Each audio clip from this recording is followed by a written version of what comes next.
If I were the devil, if I were the devil,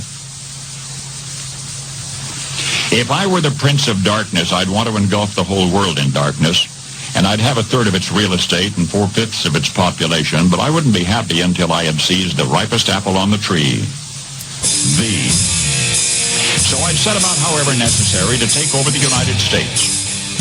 I'd subvert the churches first. I'd begin with a campaign of whispers.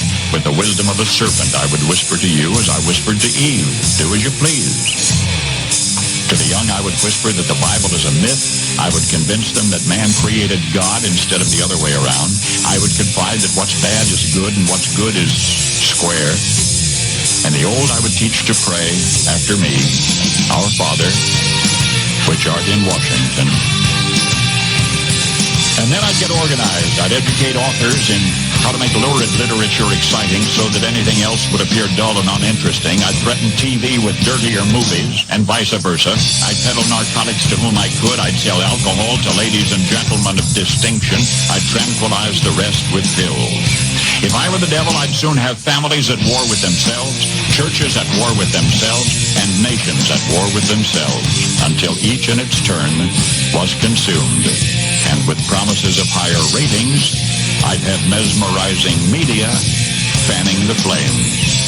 If I were the devil, I would encourage schools to refine young intellects, but neglect to discipline emotions. Just let those run wild. Until before you knew it, you'd have to have drug-sniffing dogs and metal detectors at every schoolhouse door. Within a decade, I'd have prisons overflowing. I'd have judges promoting pornography. Soon I could evict God from the courthouse, then from the schoolhouse, and then from the houses of Congress. And in his own churches, I would substitute psychology for religion and deify science.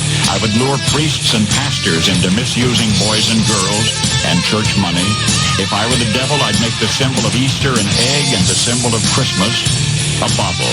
If I were the devil, I'd take from those who have and give to those who want it until I had killed the incentive of the ambitious.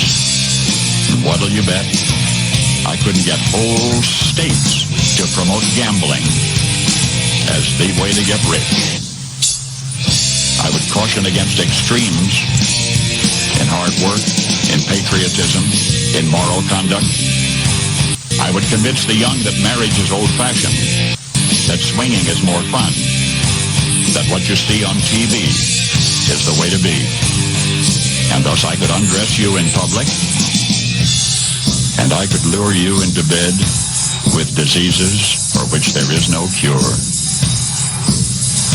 In other words, if I were the devil, I'd just keep right on doing what he's doing. Paul Harvey. Good day.